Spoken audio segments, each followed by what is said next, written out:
Guys, good morning. For today's video, at ako'y magluluto na naman ng soup for tonight.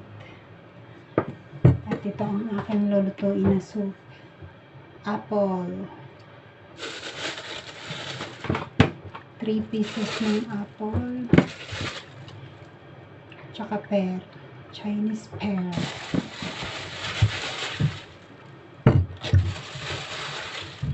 Ito ang ingredients niya.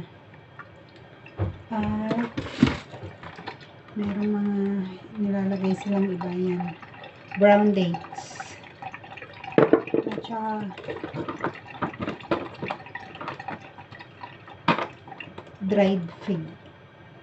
Yan. Dried fig at almond nuts. Yan. Bitter and sweet almond. Yan. Normally sa atin guys, diba yung apple is kinakain lang, no? At ito pa pala, pork shin. Yan. Ito lang yung nilalagay namin, yung laman lang. Para hindi siya, para hindi siya mantika, yung magiging soup. Yan. Normally sa atin guys, diba, ang apple kinakain lang. Pero pag mga Chinese, ginagawang soup ang apple. Tsaka pear. Tsaka itong pear. Niluluto namin to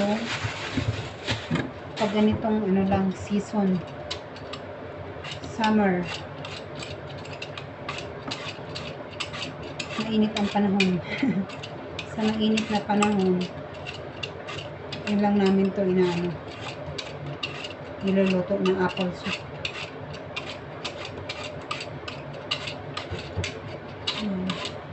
Niluto ko lang to guys ng 1 oras kalahati.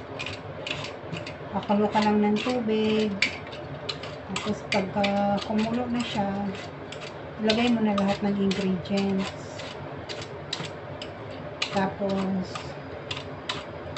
lutuin mo lang siya ng medium heat. Mahinang apoy lang ba. Yung ibang nagluluto nito, nilalagay nila yung niluluto nila tong kahit may siya, balat yung apple. Kasi yung iba nga, diba, yung apple kinakain yung balat. Pero yung amo ko ayun ang amo ko na may kakainin tong balat ng apple.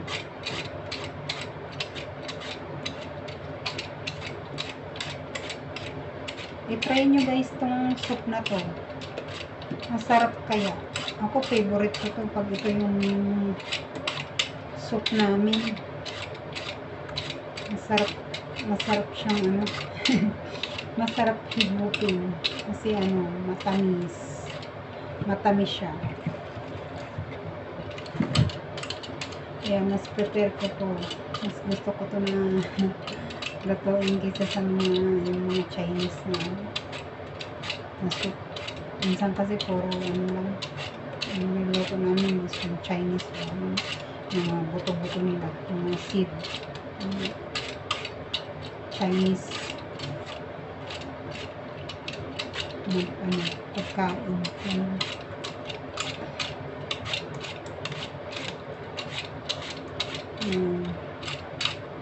Medyo matagal ang proseso, matagal ang pagbalat, hiwain pa. Hinihiwa ko lang ito ng medyo malalaki lang kasi mabilis naman ito lumambot ng apple.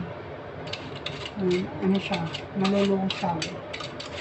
malulusaw siya pag ganito, pag tinatanggal yung balat. Pero okay lang din, napupunta naman doon sa sabaw niya. So yun guys, i-try nyo kaya. Try nyo rin tong soup na to. Masarap siya.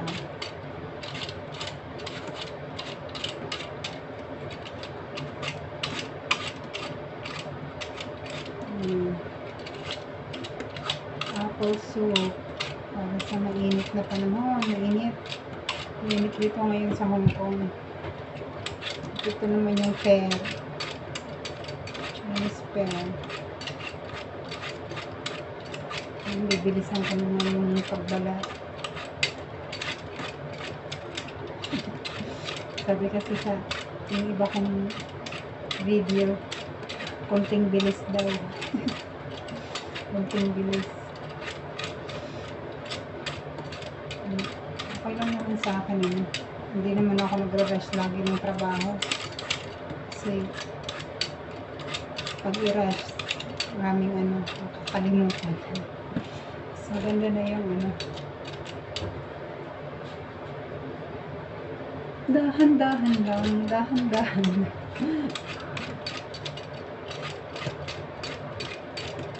Dahan-dahan lang. Hindi naman, ganito lang talaga ako magbalat, mabagal.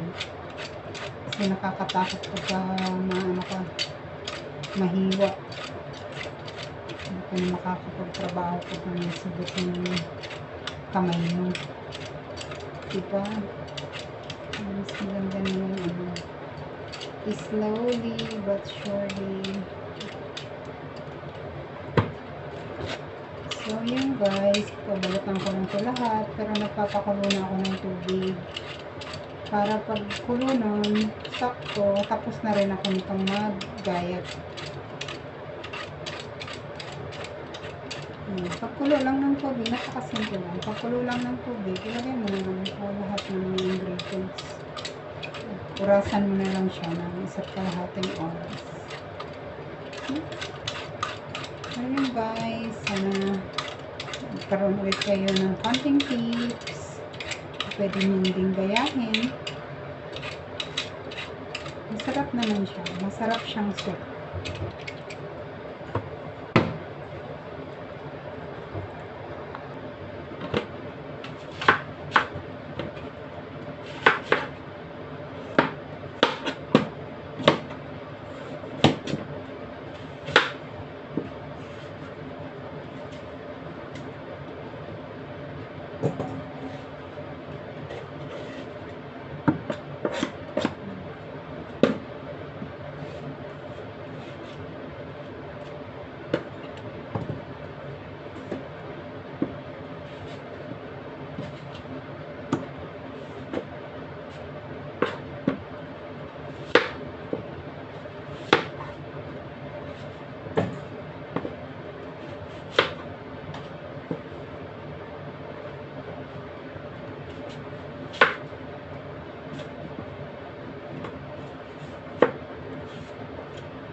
Mas prepare ko pang iniiwang ganyan siya.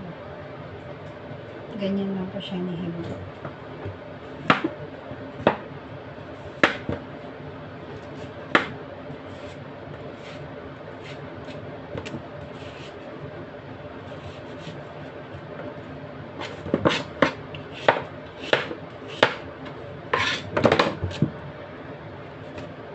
Ito naman yung pear.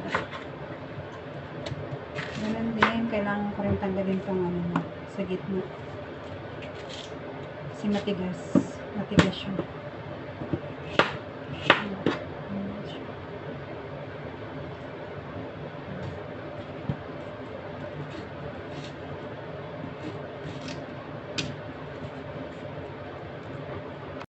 So, ayan lang guys. Pag nagkulo na yung tubig, lalagay mo lang kung mga ingredients niya.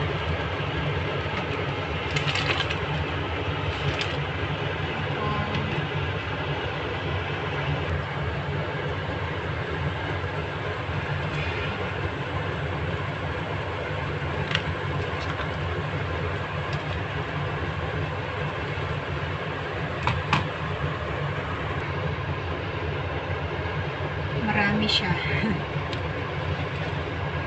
4 na apple nilagay ko. 3 pear.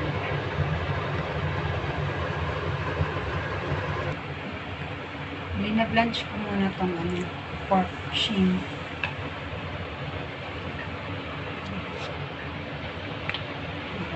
Tanggal yung kanyang dugo.